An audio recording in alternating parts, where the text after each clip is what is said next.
Bakti Bina Bangsa berbudi bahwa laksana. Salam Pramuka. Salam. Oke, pada kesempatan podcast perdana kali ini kita kedatangan tamu yang sangat luar biasa. Narasumber yang sangat luar biasa. Beliau Bapak Dr. Andes Khairul Saleh Retno Broto MM. Selamat pagi Pak. Tadi assalamualaikum warahmatullahi wabarakatuh. Waalaikumsalam. Untuk selanjutnya mungkin bisa sampaikan sepatah dua patah kata untuk yang sedang menonton podcast ini Pak. Silakan. Oke, terima kasih Mas Adi dan Mas Edi. Mas Adi dan Mas Edi ya. Pertama kita bersyukur bahwa kita pada hari ini telah bisa menyelenggarakan kegiatan ini, dan saya sangat berharap kegiatan ini ada manfaatnya, ada kebaikan yang bisa tersebar karena dengan media-media yang pada saat ini kita bisa pakai, kita bisa fasilitasi, maka itu menjadi peluang istilahnya ibadah yang tidak terbatas jangkauannya, tidak cuma sekedar kita bicara berempat, bertiga seperti ini, tetapi jauh nanti yang mendengar podcast ini atau bahkan setelah kita menyelesaikan pendidikan di SMK Negeri 1 Kalidogang pun, ketika podcast ini ditayangkan kembali, kita bisa masih menebar kebaikan. Intinya seperti itu yang saya. Oke, pembukaannya ini Mas. Siap Pak. Kita masuk ke sesi bilang bintang ya. Iya. Untuk yang saya tanyakan yang pertama, sebentar lagi kan kita mau memasuki bulan suci Ramadan. Untuk beberapa lagi kurang lebih dari Selasa ya, pada mulai puasa ya. Nah, maka dari itu persiapan apa sih dalam diri kita yang perlu persiapan untuk menyambut bulan suci Ramadan itu Pak? Ya, persiapan yang harus dipersiapkan sebagai manusia untuk menghadapi itu ya, menghadapi Ramadan. Menurut Pak Khairul, ya kan, menurut Kiai kan nanti menurut Pak Khairul ya. Yang pertama adalah persiapan secara psikologis, menyiapkan hati, menyiapkan pikiran. Itu yang pertama, hati dan pikiran. Kadang-kadang kita belum siap ke sana, sementara waktu berlalu begitu saja, dan ujuk-ujuk pada waktunya kita sudah sampai pada waktu yang harus melaksanakan, kita belum punya apa-apa karena waktu belum disiapkan. Yang pertama adalah hati dan pikiran tadi. Hati itu sebuah pasrahan bahwa ini adalah sebuah ajaran agama yang kita yakini kebenarannya, dan setiap ajaran itu disampaikan oleh Nabi kita Muhammad SAW, berarti itu ada kebaikan yang terkandung di dalamnya, baik kita tahu maupun tidak tahu. Itu pastikan hati kita ke sana dulu. Hati kita ke sana dulu, bahwa yakin bahwa apapun yang diterapkan oleh agama kita, maka itu pasti ada hikmah, ada kebaikannya. Masalah itu kita belum sampai pada keseluruhan kebaikan hikmah dari apa yang diterapkan dalam ajaran itu karena keterbatasan ilmu kita. Itu yang pertama, hati kita ya. Jadi artinya hati kita siapkan bahwa ini adalah sebuah kebaikan yang pasti ada manfaatnya, baik secara langsung maupun nanti secara tidak langsung, sekarang maupun yang akan datang. Itu satu. Yang pertama tadi hati ya Pak. Hati. Yang kedua pikiran Mas. Pikiran. Ya. Pemikiran itu hubungannya dengan apa sih yang harus dilaksanakan, apa fardunya, apa wajibnya ketika puasa, apa yang boleh, apa yang tidak boleh, apa yang harus dipersiapkan dan seterusnya. Itu kan dengan ilmu ya, dengan ilmu. Termasuk motivasi apa yang melatar belakangnya, terus filosofi apa yang menjadikan kita melaksanakan hal tersebut, itu butuh ilmu Mas. Contoh sederhana, ketika kita harus melaksanakan puasa, kapan sih kita waktunya? Dari fajar hingga terbenam matahari, sama seperti itu. Kemudian yang dasar-dasar seperti itu, dari apa yang harus kita niatkan itu harus diniatkan terlebih dahulu, sampai ke hikmah dari apa yang terkandung di dalamnya, baik dari sisi kesehatan fisik, kesehatan mental, penghilangan penyakit, dan kebaikan-kebaikan yang mengerumuni di dalamnya, sampai dengan iming-iming atas apa yang kita laksanakan. Dan barang siapa yang melaksanakan puasa lalu di bulan Ramadan, maka pahalanya itu dibersihkan dari dosa, seluruh dosa, dimasukkan ke dalam surga. Nah seperti itu itu butuh ilmu. Nah, itu yang kedua ilmu mas. Kedua ilmu. Hati, pikiran, ilmu. Pikiran itu hubungan dengan ilmu mas saya. Itu satu pelajaran jadi tidak kebanyakan. Yang ketiga fisik, lah ini tidak kalah menarik juga fisik ya. Tidak kalah penting ya. Tidak kalah menarik dia. Mestilah fisik karena ini pekerjaan fisik, pasti kita berhubungan dengan fisik. Bagaimana kita mempersiapkan secara fisik mungkin kesehatan kita bagaimana. Kemudian olahraga yang tetap teratur kita jaga seperti itu.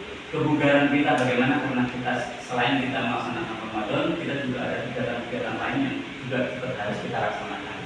Itu kira-kira 3 versinya Pak Guru ya. Itu mas. Oke, tadi yang perlu siapkan memang dari punya budaya masak. Yang paling utama tadi hati, pikiran yang terkait dengan ilmu gitu ya. Iya. Lalu fisiknya. Oke, disiapkan. Itu disiapkan. Nah, hubungannya dengan itu, mari kita bersama-sama para teman-teman ya, apa ya sebenarnya kita butuhkan. Nah, artinya Ramadan itu jangan disia-siakan cuma sekedar tidak makan tidak minum di siang hari, tetapi Islam dengan kegiatan-kegiatan yang pada saat itu pahalanya berlimpah, hubungannya pahala dilipat gandakan. Itu sebuah kegiatan ibadah yang perlu dipersiapkan dengan tadi ilmu tadi. Karena itu kita mengajak juga dengan teman-teman yang lain. Kapan kita mengadakan kajian untuk persiapan Ramadan juga. Sebenarnya seperti itu mas. Itu ya Mas Adi dan Oke, tidak benar. Menurut Pak Heran, kualitas pembina Kan sudah bisa soal semuanya normalnya. Jadi kalau sekarang dari pembinanya awalnya kualitas pembinanya ada dua sisi yang mau saya lihat. Yang pertama dari sisi formal kemampuan beliau dalam sertifikasi pembinanya. Beliau merupakan pembina yang sudah tersertifikasi. Pak Sugeng itu sudah sertifikasi nasional malah nasional. Itu dari sisi sertifikasinya. Tetapi yang lebih dari itu kemampuan atau pelaksanaan pembinanya. Pelaksanaan pembinaannya itu mereka pembina-pembina yang sangat energik, sama apa namanya, sama energik dalam memastikan setelah ikhlasan itu tadi yang kaitan dengan masalah dalam kita sampai pada saya itu ikhlas padahal mata soalnya kalau tidak ikhlas ya rugi sendiri kan gitu. Nah di sini alhamdulillah itu teman-teman di pembina itu memiliki kompetensi tetapi juga memiliki gairah motivasi yang sangat bagus untuk bersama anak-anak untuk bersamai adik-adiknya di lapangan. Dan harapan saya ke depan itu memang lebih dari kegiatan-kegiatan yang diselenggarakan seperti kegiatan-kegiatan rutin, tapi lebih dari itu keluar itu kemudian melaksanakan kegiatan-kegiatan di luar yang itu dampaknya luar biasa sebenarnya. Itu ya Mas Dedi dan Adi. Oke, siap. Memang dari pembina pramuka di SMA Negeri Satu Kendal seperti Kak Sugeng sendiri memang begitu dekatnya Pak dengan kami di anak-anaknya Pak. Jadi kami memang merasa dari pembina SMA Negeri Satu Kendal enjoy gampang untuk diajak komunikasi gitu Pak. Itu namanya seperti itu ya. Iya, Kalau harus. kegiatan dilaksanakan dengan senang gitu kan. Memang pramuka harus yang pertama kan senang Pak. Ya, senang jadi bermakna. Oke. Ya, lanjut untuk selanjutnya kualitas sumber daya manusia Bantara tanpa yang asingkan bisa berguna. Oke, katakan Angkatan saya yang sedang menjabat Pak. Jadi kualitas yang menurut pandangan Bapak sendiri. Ya. Jadi kita sekolah itu mempunyai siswa 1.831 siswa. Itu artinya sekolah ini sebenarnya sekolah yang mempunyai potensi yang sangat besar dalam sumber daya manusia, termasuk siswanya. Nah, ketika kita bicara siswa, ketika kita masuk ke sekolah ini melalui seleksi yang ketat juga, maka pasti yang diharapkan, yang didapatkan di sekolah juga anak-anak yang punya kualitas, anak-anak yang kualitas. Kemarin itu juga melalui seleksi, kalian melalui seleksi. Nah, hasil seleksi itu pasti merupakan hasil yang berkualitas daripada yang terlempar dari hasil seleksi tadi. Oleh karena itu kualitasnya kalau menurut saya bagus. Cuma tadi kita coba untuk lebih menunjukkan bahwa kegiatan pramuka itu tidak cuma kegiatan-kegiatan rutin yang dilaksanakan di sekolah, tetapi kegiatan-kegiatan di luar itu banyak yang bisa lebih bermakna ketika itu dilaksanakan kegiatan-kegiatan yang tidak cuma sekedar kegiatan rutin di sekolah. Termasuk kita coba menggandeng dari lembaga-lembaga lain ya, menghadirkan lembaga-lembaga lain di sekolah. Kalau kemarin itu kita menghadirkan dari Polres itu ke sini untuk untuk berbicara tentang bagaimana pembinaan generasi muda kita.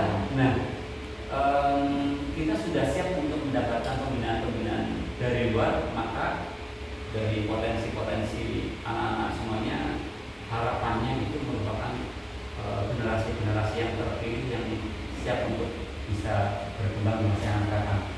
Sukses untuk pramuka itu pendukung. Sekali lagi pramuka itu wajib. Kenapa wajib? Karena ternyata pendidikan di pramuka itu Selanjutnya bisa yang belum komen dan like, subscribe jangan lupa karena subscribe itu gratis ya. Jangan nyalakan Lonceng loncengnya. notifikasi. oke ya. Jangan lupa subscribe-nya, Subscribe. komen dan nyalakan notifikasinya. Subscribe. Ya, oke. Untuk dari kami, saya sebagai host di sini mewakili rekan saya, mohon maafnya sebesar-besarnya jika ada salah kata yang kurang berkenan di dalam nanti yang pemirsa yang sedang menonton. Terima kasih. Wassalamualaikum warahmatullahi wabarakatuh. Waalaikumsalam. Salam Pramuka. Salam. Terima kasih.